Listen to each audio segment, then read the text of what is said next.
In 2080, NASA scientists believe we can and must send people to Jupiter and Saturn's moons. Space travel timeline of NASA. Exoplanet robotic missions and base camps on the Moon in the late 2020s. A crewed mission to Mars is planned for the late 2030s. Robotic missions to Tau Ceti, 11.9 light-years away, in the 2030s. In the 2040s, robotic missions are launched to the TRAPPIST-1 system 40 light-years away. Robotic missions to distant stars in the 2050s. In the 2060s, a crewed mission will be launched to the asteroid belt between Mars and Jupiter. Mission to Jupiter, probably Callisto because it is sufficiently removed from Jupiter's intense radiation fields, in the 2070s. Crewed missions to Saturn's moons, likely Titan and/or Enceladus, in the 2080s. We will conduct a crewed mission in 2250 to locate exoplanets such as Proxima Centauri, 4.2 light-years away. In 2300, a robotic mission is launched to TRAPPIST-1, a system 40 light-years away. A crewed mission to distant stars halfway to the Milky Way's center in the late 2400s. Off-world colonization is a fascinating prospect, but it also carries a dire warning about humanity becoming a multi-world species. Avoiding the Great Filter, a projected timeframe for human expansion off-world, is the title of the paper produced by NASA's Jet Propulsion Laboratory, JPL. Based on empirical data on space exploration and computing power during the first 6 decades of the space age, it constructs a model. Historically, that began with the launch of Sputnik 1 in 1957. It projects the earliest possible launch dates for human crewed missions to selected solar systems and interstellar destinations from cislunar space, not beyond the Moon. Along with looking at what we've achieved so far, it uses Moore's law, an indicator of technological developments. Moore's law states that the number of transistors on a microchip doubles every 2 years, and the cost of computers is halved. In addition, microprocessors are growing exponentially. Is the universe welcoming us? Could it be hostile? We could stand here and wonder forever. Alternatively, we could turn away from this planet and explore the universe.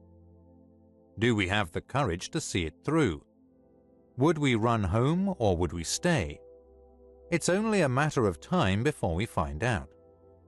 Straight up, the edge of space is only 100 kilometers away, in our sights again as Artemis and SpaceX focus their efforts on moon bases.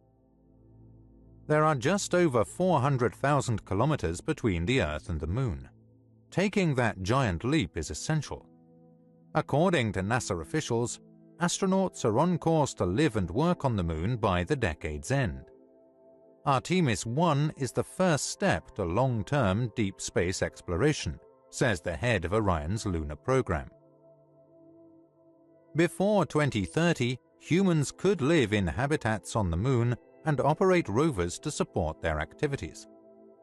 During this decade, we are most likely to see people living for extended periods depending on how long we remain on the surface. They will have habitats and rovers. It is planned to send people down to the surface where they will live on that surface and do science. The giant rocket topped by the Orion spacecraft launched on November 16, 2022 from Cape Canaveral in Florida, following delays due to technical difficulties and hurricanes. The Artemis 1 spacecraft carries 3 mannequins that will record stress and strain during the mission.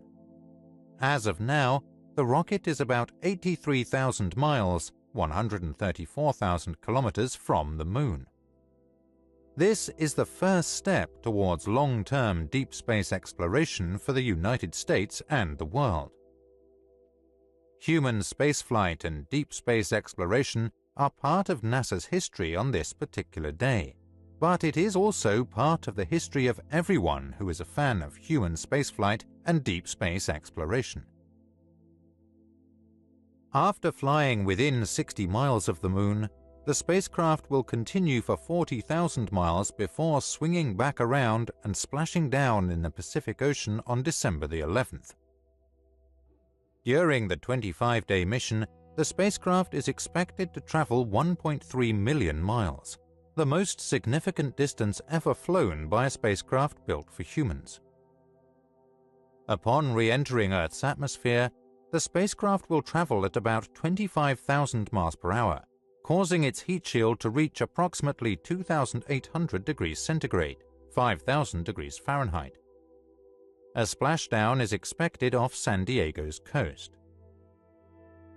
In 2026, Artemis 3 may be the first human mission to land on the Moon since Apollo 17 in December 1972. NASA intends to put the first woman on the Moon on that mission, with a subsequent trip landing a person of color on the surface. After a successful Artemis mission, humans can go around the Moon and back in Artemis 2 and 3. Moving forward to Mars is possible. Astronauts will live and work at the Lunar Gateway, a space station named after the twin sister of Apollo, as part of the Artemis program. That's a bigger step which will take 2 years, so learning beyond Earth orbit is important.